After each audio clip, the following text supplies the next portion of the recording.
Hello students समस्त को स्वागत करुछु आपण प्रिय यूट्यूब चैनल एवं क्लास 8 की।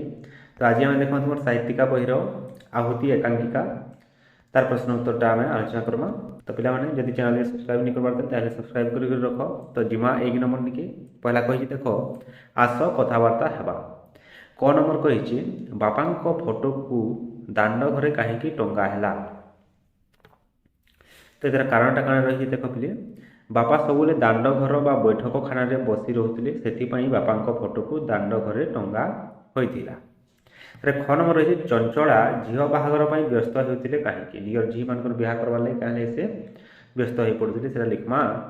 चंचलांकर 5टी झील थे कि 5टी एवं बड़ झीर बाहागर मिली सुंदर घर और गुणर बर को से हाथ छड़ा करने को चाहू न से झील बाहागर से व्यस्त होते। तो जेन बड़ झीटा ताकि चंचलार तार लगे गोटे भल प्रस्ताव आसाला। तो सेटाके से हाथ छड़ा करवा चाहते जहाँ द्वारा से व्यस्त हो पड़ते। तापर ग नंबर देखमा देवेंद्र को राजेंद्र टंका मागिबार कारण कौन था। तो कहते मागिले देख पूजारीटा जहाँ सौदा बराद देव से आने किसी टंका दरकार होगा। तो से लगी राजेंद्र देवेंद्र को टंका मागिथिला। ख नंबर चंचलांक कथारे देवेंद्र कहीं चमकी पड़े। तो आम लिखमा गाँव संपत्ति बाड़ी भाई भगारे माड़ी बसवा चोर डकायत संपत्ति माँ को मारिदेवा कथा चंचला मुहर शुणी देवेंद्र चमकी पड़े। तो चंचलाटा एक कथा कहले जे संपत्ति बाड़ी के भाई भगारे अधिकार करवार लगी चेष्टा करबे। तापर चोर डकायत आसिक माँ के मारिदेवे संपत्ति नहीं जीवार भी संभावना अच्छे। तो ये सब विपदजनक कथा शुणिक देवेंद्र चमकी पड़े। तापर आके देखा 1 नंबर माँ को क्यों कथा बुझाई हेब नाही बोली महेंद्र कही। देख बापाटा मरी जाते तो जेते कांदिले भी बापा आउ फेरी आसबे नहीं ए कथा माँ को बुझाई हेब नाही बोली महेंद्र कही। जे मरीगला तो से गला ताके और फेरे पार्मा के फेरे नहीं पार। तो से कथाटा माँ के बुझे नहीं हे बोली कही। तापर 2 नंबर रही देख आस तले दिया प्रति प्रश्नर उत्तर 2 बा 3टी लेखाएं वाक्य लेखिबा। तो कौन नंबर कही देख मुगुरा मेला बोली चंचला कहीं कही। तो मुगुरा मेला कहीं कही चंचला देख सारा राति उजागर रही चंचला स्वामी देवेंद्र को बापा संपत्ति भागबंटा विषय माँ को और भाई मान को बुझे राजी कराइबा को कही। मात्र देवेंद्र काना कहते फोटो टांगा काम से व्यस्त थे जेटा के देखिक चंचला रागी जाते आ मुगुरा मेला चलैछ बोली कही। तापर ख नंबर राजेंद्र पाखरे निज मन कथा कहवा चंचला किपरि छलना करथिले।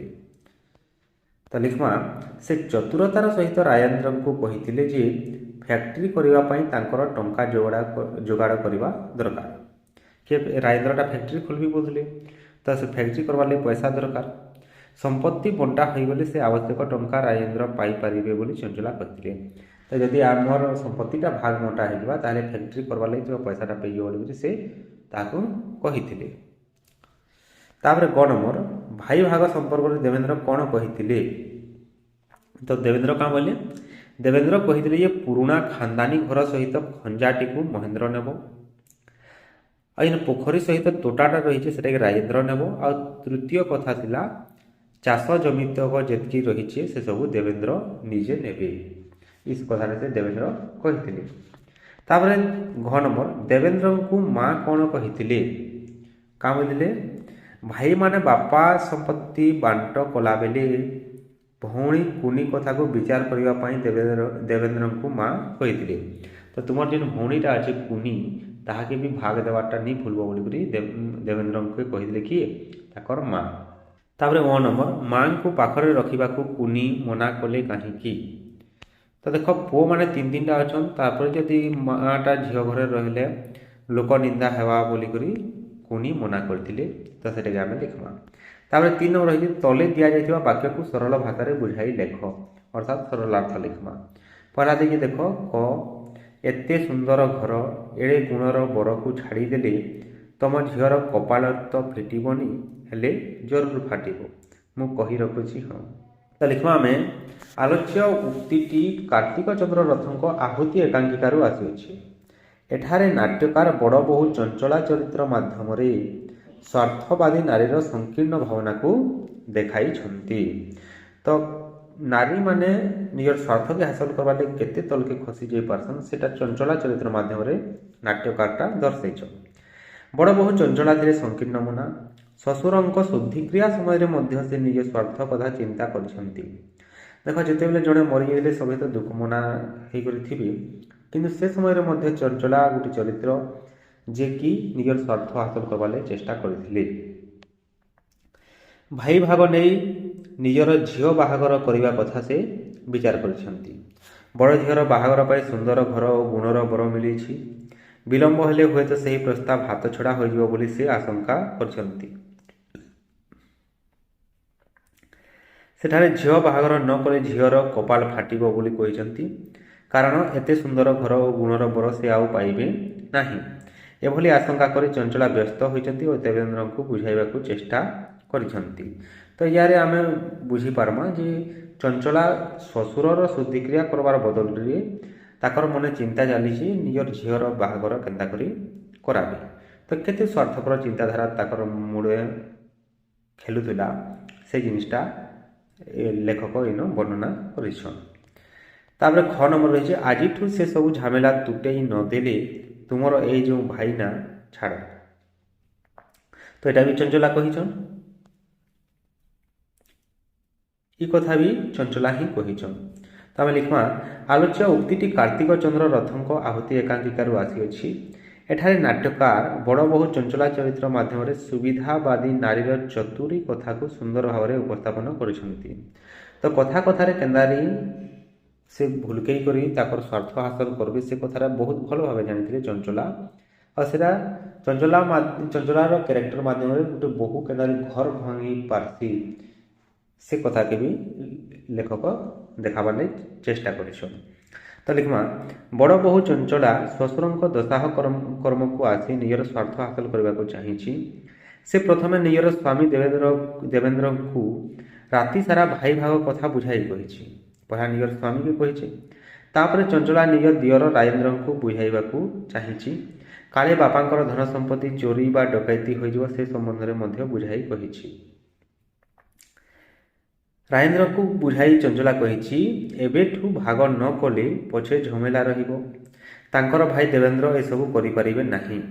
ଯଦି ଭାଗ ବଣ୍ଟାଣି କରାଯିବା ବୋଲେ ପଛେ ତୁମର ଭାଇ ଏସବୁ କାମ କରିନି ପାରନ। ତ ଆମେ ଏକାଙ୍କିକାର ଦେଖିଛୁ ସବୁବେଳେ ଚଞ୍ଚଳାଟା ନିଜର ସ୍ୱାମୀ ଯେନ୍ ଦେବେନ୍ଦ୍ର ଥିଲେ ତାଙ୍କର ଉପରେ ସବୁ ଦୋଷଟା ଲଦି ଦେଉଥିଲା। ନିଜେ କଲିର ମୂଳ କିନ୍ତୁ ସେ ଦୋଷ ଦେଉଥିଲା କାହାକେ ନିଜର ସ୍ୱାମୀକେ। ଦିଅରମାନଙ୍କୁ ନେଇ ବଡ଼ ବୋହୂ ଚଞ୍ଚଳା କିପରି ଶ୍ୱଶୁରଙ୍କ ସମ୍ପତ୍ତି ବାଣ୍ଟ କରି ନିଜ ଭାଗ ଗଣ୍ଡାକ ପାଇଯିବେ ସେଥିପାଇଁ ଏଭଳି କଥା କହିଛି। ସେ ନିଜର ସ୍ୱାମୀକେ ବି ଛୋଟ ବୋଲି ଦେଖାବାର ଲାଗି ଚେଷ୍ଟା କରୁଛି। ତାପରେ ଆସିଲା 4 ନମ୍ବର ତଳେ ଦିଆଯାଇଥିବା ଉକ୍ତି ଗୁଡ଼ିକର ଅର୍ଥ ବୁଝାଇ ଲେଖିବା। ପହିଲା କହିছে ମୁଗୁରା ମେଲା। ତ ଏହାର ଅର୍ଥ ହେଲା ବହୁ ପରିଶ୍ରମ କରି କାମରେ ସଫଳ ନ ହେବା ବା ଅଯଥା ପରିଶ୍ରମ କରିବା। ତାପରେ ଖ ନମ୍ବର ଠ ଠା ଠି ହେଇ ଛିଡ଼ିଯିବା। ଏ লিখମା ଆମେ କୌଣସି ଅସୁବିଧା ନ ହୋଇ ହିସାବ ଛିଡ଼ିଯିବା। ବତରା ଠିକ୍ ହିସାବରେ ଯଦି ହେଇଗଲା କାମଟା ପଟିଗଲା ବୋଲେ ସେଟା ଠ ଠା ଠି ହେଇକରି ଛିଡ଼ିଗଲା ବୋଲିକରି କୁହାଯାଇଛି। ନା ଉପୁରି ଅଛି ନା ସପୁରି। ତ ଆମେ ଯେତିକି ଦରମା ପାଉଥିବା ସେଥିରେ ଖାଲି ଚଲୁଥିବା ଉପରିଆ ଯଦି ଲାଞ୍ଚ ଖୋଇର ବ୍ୟବସ୍ଥା ନେଇ ନ କୌଣସି ଜାଗାରେ ବୋଲେ ସେ ପ୍ରକାରଟାକେ ନା ଉପୁରି ଅଛି ନା ସପୁରି ବୋଲିକରି କୁହାଯାଇଛି। ଚକେ ଗଲେ 12 ହାତ। ଏଟାର ଅର୍ଥ ହେଲା ବିଳମ୍ବ କଲେ ପରିସ୍ଥିତିଟା ଅସମ୍ଭାଳ ହେଇଯାଇଛି। ତାପରେ 1 ନମ୍ବର ପୋଡ଼ା କପାଳକୁ ଝିଅ ଗୁଡ଼ାକ ଟିକେ ସୁନ୍ଦର ହୋଇଥାନ୍ତେ ଭଲା। ତ ଏଇଟା ଦେଖ ଚଞ୍ଚଳାର 5ଟା ଝିଅ ଥିଲେ ଆଉ ସେମାନେ ସୁନ୍ଦର ନି ଥି ସେଥିର୍ଲାଗି ସେ ନିଜର ଭାଗ୍ୟକେ ଦୋଷ ଦେଇଛି। ତାପରେ 5 ନମ୍ବର ଆସିଲା ପିଲାମାନେ ତଳେ ଦିଆଯାଇଥିବା ଶବ୍ଦ ଗୁଡ଼ିକୁ ବ୍ୟବହାର କରି ବାକ୍ୟ ଗଠନ କରିବା। ପଢ଼ା ଦେଇକି କାଣା ସାନ୍ତ୍ୱନା। ତାପରେ ବିବ୍ରତ ସାନ୍ନିଧ୍ୟ ବୁଝାମଣା ଉଜାଗର ଦେଇଛି। ତ ସାନ୍ତ୍ୱନାରେ লিখমা ଦୁଃଖ ସମୟରେ ବ୍ୟକ୍ତିକୁ ସାନ୍ତ୍ୱନା ଦେବା ଆବଶ୍ୟକ। ବିବ୍ରତ ବୋଲେ ବିପଦ ସମୟରେ ବ୍ୟସ୍ତ ବିବ୍ରତ ହେଲେ ପରିସ୍ଥିତି ଆହୁରି ଖରାପ ହୋଇଯାଏ। ତାପରେ ସାନ୍ନିଧ୍ୟ ଭକ୍ତମାନେ ଏଟା ମାନେ ଲିଖୁ ଭକ୍ତମାନେ ଭଗବାନଙ୍କର ସାନ୍ନିଧ୍ୟ ଲାଭ କରିବାକୁ ଚାହାନ୍ତି। ବୁଝାମଣା ପରିବାରରେ ସମସ୍ତଙ୍କ ମଧ୍ୟରେ ଉତ୍ତମ ବୁଝାମଣା ରହିବା ଉଚିତ। ତାପରେ ଉଜାଗରରେ ଆମେ ଲେଖିବା ଶିବରାତ୍ରିରେ ଭକ୍ତମାନେ ଭକ୍ତମାନେ ଉଜାଗର ରହନ୍ତି। ଶିବରାତ୍ରି ଯେମାନେ କରିଛ ସେମାନେ ଜାଣିଥିବ ଉଜାଗର ରହିଥିବ ବି।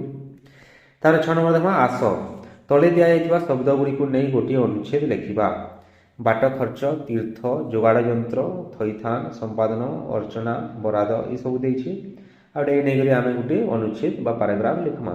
ତ ଏଇ ହିସାବରେ ଏଇନେ ଗୋଟେ ପାରାଗ୍ରାଫ ଲେଖା ହେଇଛି, ସେ ଦେଖିକି লিখব, ନହେଲେ ନିଜର ହିସାବରେ ବି লিখিপারব ହେଲା। ତାପରେ 7 ନମ୍ବର ନିକେ ଯିମା। ତଳେ ଦିଆଯାଇଥିବା ସଂଳାପ ଗୁଡ଼ିକ କିଏ କହିଛନ୍ତି? ଡାହାଣ ପାଖ ବନ୍ଧନୀରେ ତାଙ୍କ ନାମ ଲେଖିବା। ସଂଳାପ ବୋଲେ କାଣା ପିଲାମାନେ? ଡାୟଲଗ। କେନ୍ ବାକ୍ୟଟା କିଏ କହିଛି ସେଟା ଲେଖିବା। ପୁରା ଦେଖି ଦେଖ। ହଁ ଭାଇ, ଚାକିରିରୁ ରିଟାୟାର୍ଡ କରି ଗାଁକୁ ଫେରିଲା ପରେ ଏଇ ବୈଠକଖାନା ହିଁ ତ ଥିଲା ବାପାଙ୍କର ସବୁଠୁ ବଡ଼ ତୀର୍ଥ। ଏଇ କଥାଟା କିଏ କହିଛନ୍? ରାଜେନ୍ଦ୍ର।